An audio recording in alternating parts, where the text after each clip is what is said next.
guys, welcome to welcome back to my channel. We're back yet again another week to review Ready to Love episode 8. So without further ado, let's get straight into the video because this episode was juicy. So episode 8 opens up with Uncle Tommy at his home with his wife, Mrs. Jacqueline Miles, and they're the host of, I guess, a bit of a daytime sit down with all the ladies as a replacement for the ladies lounge, and they basically share their story, how they met, and told a little bit about what it is that makes their marriage work up until this point with all the women. And they were able to ask questions and have a bit of a conversation as to what makes a marriage work or their marriage work. Anyway, after that was done, Tommy reveals to all the women that this week, just like the men had to do last week, they will need to introduce someone from their past who is important to the person that they're most having a connection with. And that person needs to be an ex. So the first person to do this is actually Vernisha, and she sets up a little bit of a meetup between her ex, whose name is David, and Joel, because as we know, Joel is the person she's mainly interested in. And the first thing Joel asks David is if Vernisha is clingy, and he thought about it for a bit, but then he said no, he wouldn't say she's clingy at all. And then David asks Joel, is he a jealous type? And Joel says no, that's not his personality at all. So eventually Vernisha jumps into the conversation, and then she starts to tell us what is more important to her. Not us, but she starts to tell them what is more important to her in the relationship. And basically she says she's really big on communication. And so Joel, his response to that was why would you bring that up? And so she says because lately they've been, and she did this, they've been having, I guess, hitting heads. And so he asked her to give an example. And so she starts telling us an example. Apparently they were supposed to meet up at one point, I guess sometime in the week, because they meet off camera as well, for lunch. And so she basically didn't eat anything waiting around for him to message her, because she told him when you're done doing whatever, just message me and we'll meet up. And she said 3 hours later she hit him up again because she didn't hear anything back from him, and still he didn't respond for a while. And when he finally responded, the response was kind of if I didn't hit you up, obviously that means that plans have changed, or he's no longer coming, something to that effect. And I guess she felt some type of way about that, because her response was she doesn't read minds, and she would have really appreciated for him to just communicate that, because she said she was waiting and she was at the point where she was hungry, but she was trying not to eat, waiting around for him. And I believe he acknowledged that what he did was wrong. He could have dealt with it a bit better, because David did ask him, do you feel like you could have done better in that situation? He acknowledged that, but then he made some lame excuse about, not being the best texter and something around that lines. For me, this is a clear indication that Joel is no longer interested in Vernisha, because I'm not saying somebody can't be busy, but if you're genuinely interested in someone and you make plans to meet up with them, you will make the time to do it. Or if, let's say, something could actually come up where you can't meet them, I don't believe you'll forget to message them. So for me, I think that's a very, very, very, very clear indication that he is either no longer interested or he's having difficulty figuring out how he feels about her. But either way, he's not all there. And I think at this point, she needs to take the hint. So yeah, that's where the date ended. I mean, it ended with all smiles and hugs, and then he left. And also with Joel there, I must say Joel looks significantly older than Vernisha on this date. I don't know if it was the way he was dressed or the grandpa hat. And even looking at her and looking at her ex and seeing Joel, I don't know, something there just, yeah, I don't think these two, if Joel doesn't communicate or starts to be honest about how he's feeling, because I do believe Vernisha likes him a lot, but I don't think he likes her anymore. So at the same time we're seeing Vernisha's date, we cut to Alexis and her ex Joseph, I believe his name was, along with Ron, because that's who she invited to meet him. And so Ron came in. I mean, the vibes were good. Ron and Joseph seemed to get along great. I mean, Ron came in and hugged Alexis, and even Joseph said that off rip he likes their connection because it was good vibes. Anyway, Ron said he was actually, in his confessional, says to us that he's actually very interested to kind of hear things from Joseph's point of view on what it was like being with Alexis. So he sits down and the conversation starts off really, really light. Joseph asks Ron like how does he deal with an argument, and he just says, I'm a very logical person when it comes to argument. I argue like a guy. It's all from logic. So the conversation was really simple, and then over time, Ron got, I guess, a bit more comfortable, and he asked Joseph, like, are you a religious person? And of course, Joseph says, well, initially he really wasn't. And then Alexis chimes in to say that over time of their relationship, she was able to help him to become a bit more firm in his faith. And so Ron just expressed that that's something that he's a bit worried about, because he has a bad history with, I guess, religion, not just religion, but like church. He doesn't believe in it. He feels like he's had too many bad experiences with like pastors being greedy, etc., etc. And his main thing is he doesn't want the expectation that once he and her end up in a relationship, that she's gonna influence him to change his mind, because his exact words were, and I quote, he won't grow into religion, and it won't be forced on him.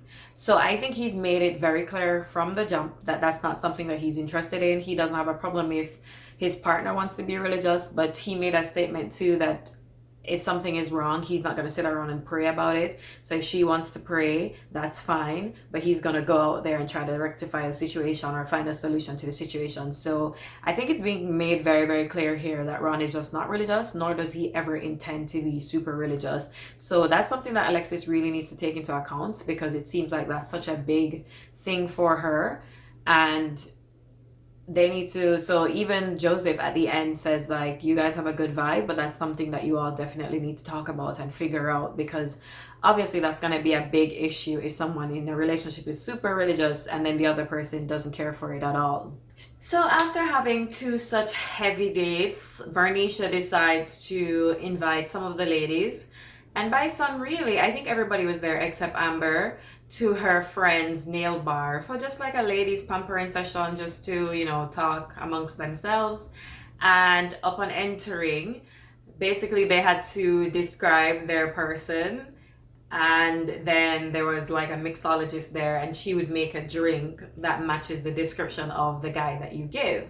So we know the usual suspects. Vernisha has a Joel drink, Liz has a David drink, Kyra has a Jason drink, and Alexis, I believe, had a Ron drink.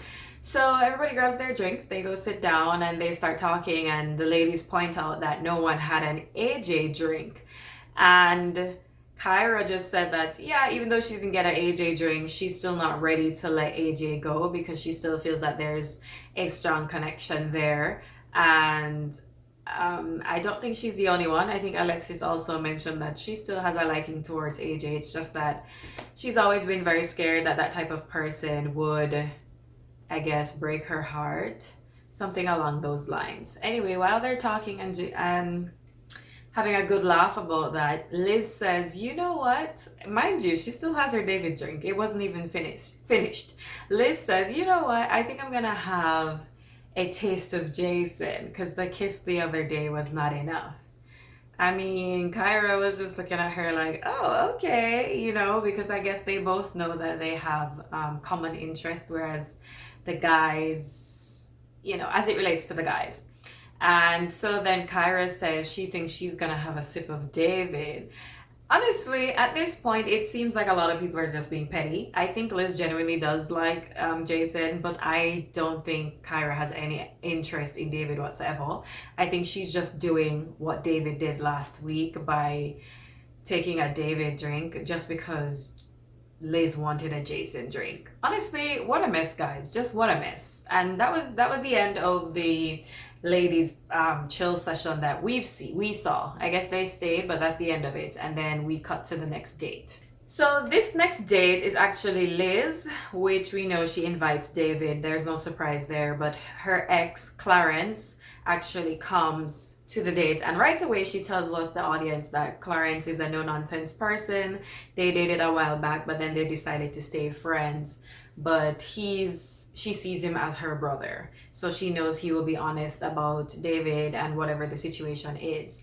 But just before David comes, she opens up to Clarence that she does have a genuine connection with David as far as it relates to the spiritual stuff, but she has concerns, and she starts to relay one of the reasons why. And then she spoke about the date that she went on with David last week with him and his friends, and the fact that David felt the need to bring up in front of all his friends the fact that she had kissed Jason, but it's the way he did it.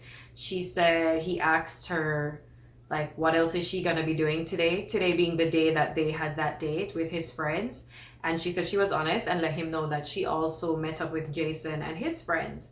And his response was like, oh, did you kiss him again? And she said that just, rubbed her up the wrong way because it was in front of everyone. And she kind of felt like she didn't need to open up to him and let him know that she did have a moment with Jason, because a lot of other people, they don't open up. You just find out as the dates goes on. Maybe somebody else will bring it up, but she had the decency to let him know. So she kind of felt like she did not need to do that, and she wants to be able to trust her partner that if she opens up about something intimate or in confidence, that he will keep that information to himself and not use it to embarrass her. So eventually David comes in, and right away Clarence is just like, look, dude, nice to meet you, but he wants to get straight to it. And so he starts to ask him, but before he could even ask anything, David actually chimes in to say the first question he had was how long ago they had been intimate, they being Liz and Clarence. And so Clarence was just like, it's been years, like years, and all they ever did was kiss once, and that was that. And so cut to Liz in her confessional, she said that made her uncomfortable because when you speak to David in front of other people, he'll always say, oh, it's cool, that's no problem. But she says off camera, she sees it as something where it becomes a problem because something he's constantly bringing up. And the fact that that's the first question he asked upon meeting Clarence made her kind of, uncomfortable. Anyway, after that, now Clarence begins to ask his questions, and the first thing he asks David is, and I wrote it down so I didn't forget. Clarence asks David how important is communication to him. And David being David, I think David is one of these people who always has the right answers, but his actions don't necessarily match up to it. So he was like, oh yeah, communication is probably the most important part of any relationship, blah, blah, blah, blah, blah. Was just really laying on thick, too thick, unbelievably thick. And so Clarence was just like, no. In addition to that, David actually went further to say that it's important to him because he needs to feel like his partner is his safe space. He needs to know that whatever he tells her is going to be safe just between the two of them. So Clarence basically asked him, like, if that's something that you want, do you think that you can be that person for someone else? And he goes, oh yeah, most definitely. And so, I mean, I thought Clarence was just gonna kind of say like, really, but no, he went straight in for the jugular and was basically relayed the situation that Liz told him earlier on before David came in, and said that, how are you able to do that when, this is the situation? This is the part where David lost me for real, for real. Dude did not even answer the question. He just started to rain down praises on Liz. Oh, you're really solid, and I just want you to know there's no one else like you. And I'm just like, but sir, where is the answer to the question? That was a question, like, where's the answer? He was just rambling on and on, really just kind of trying to divert from the fact that he couldn't really handle what Clarence was bringing to him. And so it was made very clear that Liz and Clarence both felt that, and you could definitely see that David was trying to, for lack of a better word, trying to bullshit his way through the situation. And then when he couldn't deal with that anymore, he turned the situation around and was like, oh, he feels like between the three of them, I guess he was trying to say the vibe is very tense, so if we could just bring it down a bit. And Clarence was like, looking around like, what are you talking about? He's like, I'm an alpha, I'm talking to you like man to man, so like, what's the problem? Anyway, David being David, eventually he found a way to dip out. Shortly after that, he hugged them and said, okay, he enjoyed the moment, but he's going to leave them to catch up. And in his confessional, he was heated. He was like, oh, I really didn't like that. I feel like if you wanted to talk, if she wanted to talk, it could have been a one-on-one situation without the extra person. There's no need for a third party. I think David doesn't want a third party because a third party is able to be objective, and if the person is not in agreement with him, it becomes very clear then that the other person is not the problem. But maybe he feels like when he and Liz are alone, he can kind of run the conversation. And Liz, she does, there's something about her where she can be quite strong, but then she does have her moments where she tends to fall in line and become very, very submissive. I think that's what he prefers.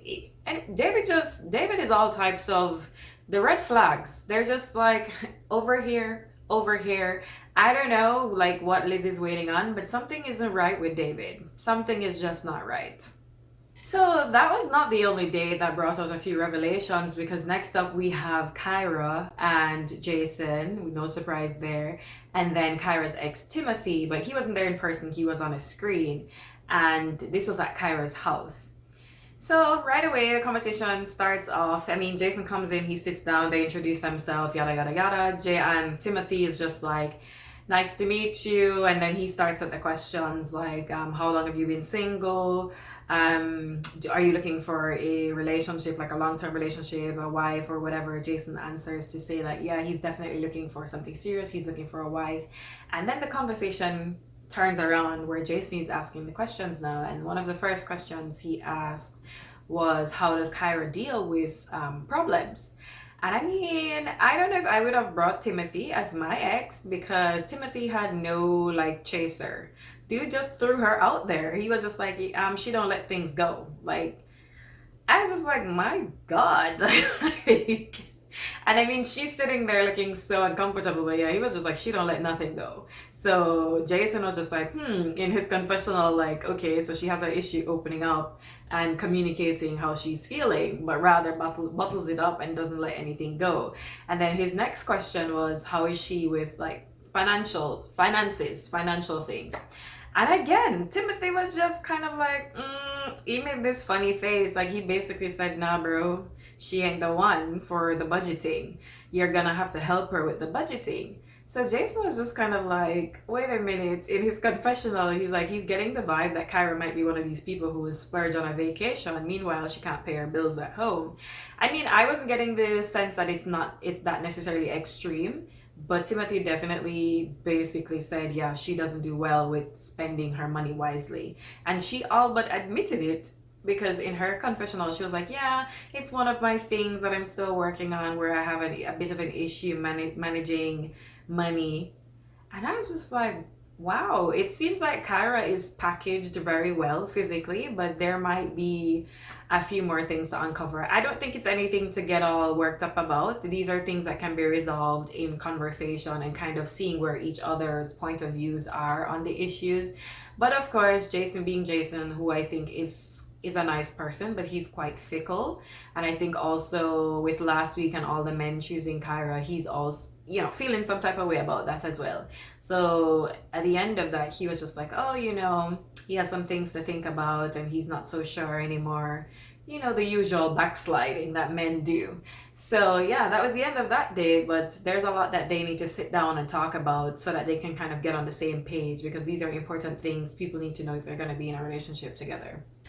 At the same time, we're seeing a date with Amber and Chris and her ex Tony. And I must say, guys, not to be judgy, but immediately I saw Tony, I was like, Tony's a little bit polished. Like, his eyebrows are together. I don't know. There's just something about Tony. He's looking very, very... I'm going to leave it up to you. You need to look at the episode. But anyway... So they get to talking, and for one of the first things Tony asks Chris is, how does he feel like in terms of like family? What does he envision? And Chris was like, he wants a lot of kids, 5. I think he said 3 to 5, but I think his answer was like 5 kids. So Tony was taken aback. He was just like, oh, damn, And Amber was like, oh, I didn't know that. But eventually she reveals in her confessional to us that she's okay with that because she is someone who prioritizes motherhood. In fact, she puts it above being someone's wife because she's very, very sure that that's something she wants to be a part of her life. So Tony asked her how she feels about that in person at the date, and she says she's fine with that because she's okay with having I guess, a whole football team as well. So, everything's coming up right for Amber and Chris because it seems, however skewed their perceptions are, they're on the same page. And so Chris then says, oh, he's getting a bit of vibe, like there's something behind their story between Amber and Tony. And to keep a long story short, basically when they were dating, Tony came out as gay. And I wasn't shocked. Let's just say I wasn't shocked. The look that I was getting, the vibe that I was getting. But anyway, so that's just he was just revealing that that's something that he really appreciates her for because he felt like he put her through a lot with that, and throughout everything she was really patient and very understanding about it. And her point of view was she just realized that she had to while she was shocked, she had to put her own feelings aside and kind of just be there for him because she recognized that that's what he needed. So honestly, I can say Amber seems to have a heart of gold. I'm not saying she's perfect, but I don't know too many women who could have navigated that situation like that. And Chris also saw that in her and expressed that that made him like her even more. So they're going really well, guys, really well. It doesn't seem like anything is gonna stop this train. So the next date is a group date, and it's actually Liz and Jason and Alexis and AJ. And it opens up with everybody really revealing their feelings. So here goes Alexis saying that she really likes AJ, but she's just scared he might hurt her. And then Liz is like, oh, I really like Jason because he makes me feel like a child. Everybody's talking in their confessionals. Jason is like, oh, he's gonna go out with Liz again because he always has a good time with Liz, and his date with Kyra and her ex really have him questioning himself as it relates to Kyra. And AJ also confesses that with this whole revelation of how many people feel like they have a connection with Kyra, I guess he's realizing that he's not special, basically. So he's trying to make connections elsewhere, and I think he just knows that Alexis likes him. So after everybody reveals all their confessions, then we get into the, friendly banter. They're laughing and having a good old time over drinks. And it's really just Jason and Liz who are vibing. And he's telling Liz how he's so into her, and he goes ahead and kisses her on the cheek. Lots of giggling and just, I guess, being smitten with each other. Guys, and here goes Alexis. Alexis reveals, I'm looking down because I wrote it down. Alexis reveals that she has a magical energy with AJ. Guys, I really just feel like Alexis makes a thing out of everything. There's nothing magical about her connection with AJ. It's called lust, baby girl. Lust, lust. Because she really doesn't know him. I think she's just smitten with how he looks. That's it. There's nothing magical about your connection with AJ. Anyway, I digress.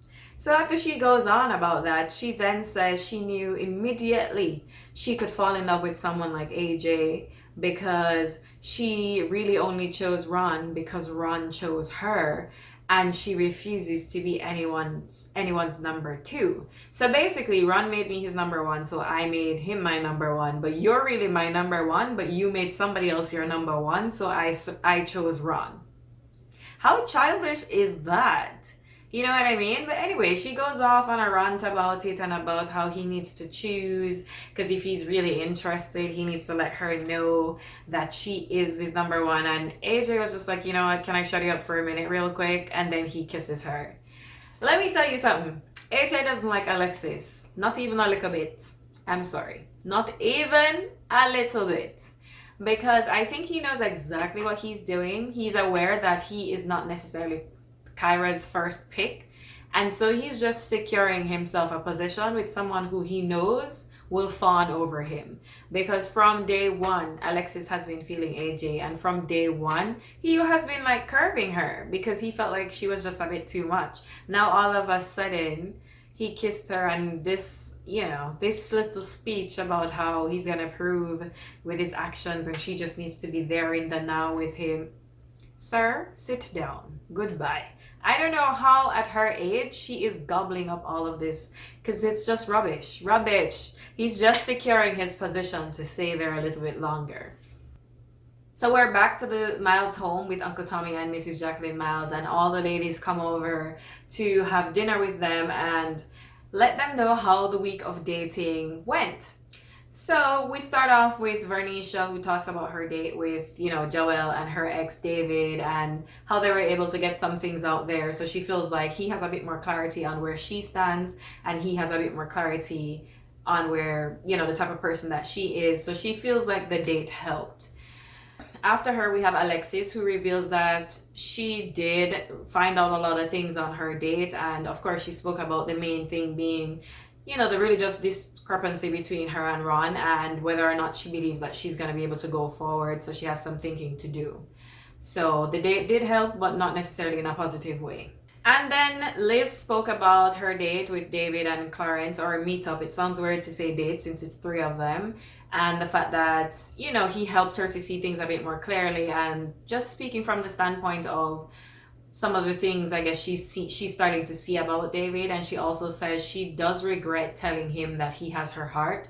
She rather wishes she would have said that there is an interest, or he has her interest, because I think she's starting to recognize that David is behaving as like he has a sense of ownership over Liz, especially when it comes to intimacy. And you would think it would be present intimacy only, like her kissing Jason, but it seems to be also intimacy in the past. Liz is in her 40s, but somehow David is acting like he thinks a woman in her 40s hasn't done anything in life ever. Every time something comes up that she would have done, whether physical or whatever, he acts a little out of pocket. And I'm just like, she wasn't sent by God. Like, she's not the Virgin Mary. Even though she's so spiritual, she would have had things in her past. But yeah, I think we're all starting to see that David is not all there with us, we might have to watch that one. Anyway, after everyone reveals like their dates and whatever and what they've learned, Tommy asks them the same question that he asked the men last week. If you were supposed to leave today, like if the process was to end right now, who would you go with? So I wrote down what everyone says, and unlike the men, I think the women were a little bit more predictable in their answers, because it made sense based on the dates and connections that they had been having. So Kyra says Jason, Liz says Jason, and to be honest, I wasn't very surprised by that. Kyra was very pressed in her confessional, but given everything that we're finding out about David, I wasn't surprised. Vernisha says I'm definitely leaving with Joel. Amber says she's leaving with Chris, and Alexis says, didn't really answer the question, but then went on to speak about AJ and how, while she was expressing herself and he gave her a kiss, blah, blah, blah. Basically, she's just smitten with AJ, but she didn't really say AJ or Ron, but she diverted the question by talking about her experience with AJ this past group date that they had. So at the end of all of that, we see Alexis, who is taking Ron on a date, and then we see David being taken, or David, who is invited on a date by Liz. And let me just tell you, like, these two couples have a lot to sort out, and I almost wish they would have sorted their issues out behind the scenes if it was too much to sort out in maybe an hour or so. But instead, I'm guessing these are the 2 men up for elimination. And it was just a mess. You have Alexis talking to Ron about like how she felt, and she's saying she was offended by the fact, like how he addressed her religious aspect of things, because he was a bit condescending. I must agree with her on that. And then she brought up like some of the comments he made about like her being, she can go and pray, but he's gonna go out and actually do something. And I feel like he could be a bit more tactful with it, but at the end of the day, I appreciate that he's being 100% honest about how he views things. You have to understand, not everybody has a religious background, not everybody feels the way you feel about God and Christianity, etc. And So basically, he was just like, well, I'm having issues too, which I felt was kind of petty. He was definitely being petty. So it's almost like, oh, so you don't like something about me? Let me tell you something I didn't like about you. And so he mentioned the fact that she picked him because he picked her, and said that he kind of felt like it made it seem like she was looking for validation. And then she said something that I felt was totally out of just context or out of order, where she was like, oh, so are you saying that you're the type of man that would only be with a woman because she has something to offer you? And he was just like, what? And he laughed, and he was just like, you can't offer me anything.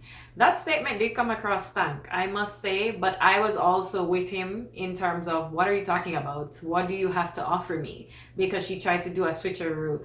Anyway, then she was like, you see what I mean? Like that. You're being condescending right now. I agree that he doesn't say things all the way tactfully or necessarily in the right way, but you're chatting nonsense. I'm gonna answer you in a nonsensical way. You know what I mean? So that was just going downhill. Honestly, I wish somebody would have just stopped their date altogether, because this was a conversation that they needed to just have in a neutral environment. Right now, it was just coming across very like tit for tat. You said this about me, I said this about you. Anyway, cut to Liz and David. And the mess continues, because immediately he arrives, she hugs him, she's glad to see him. She lets us know that he hasn't spoken to her since the date with her and him and Clarence.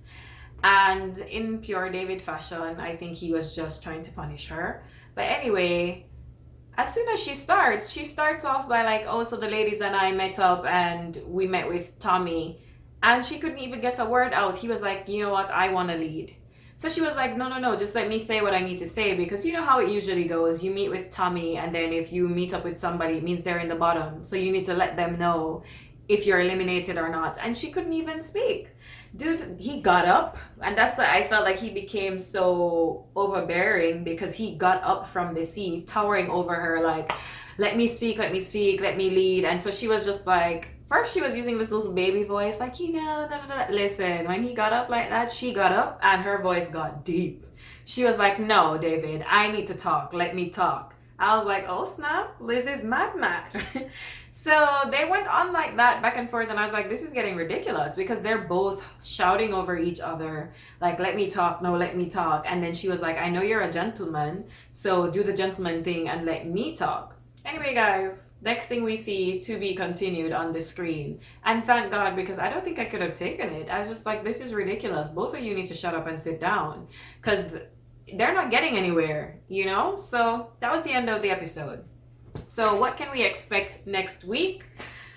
Let's see here in my notes. I have that Uncle Tommy tells the men to go to a ranch. So they'll get a little bit of a break, I guess like a boys' trip or something like this.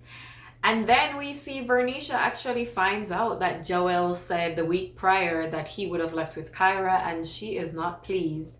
In addition to that, we have Alexis, who is going at Amber in front of, I don't even remember who they were sitting beside. She was sitting beside somebody and Amber was sitting beside somebody. And she's going at Amber about how she's a Judas because she went on a date with somebody, I guess, that she has an interest in, and kissed them. And I mean, we don't know the full situation yet because they didn't say the name, but if it is somebody who is in this show, I would need Alexis to have several seats, because that's what the show is. You're dating multiple people at a time. Nobody is yours until the end of the show and you all have decided that you want to date exclusively. And Amber is just sitting there with her hand on her jaw like this, like, okay, sis, she said nothing. So we have to see what that's about next week and all the other things. And that's it for this episode, guys. This one was long. It was a lot of things to unpack, and I think we're getting to the meat of the matter with a lot of these couples. So until next week, have a good one.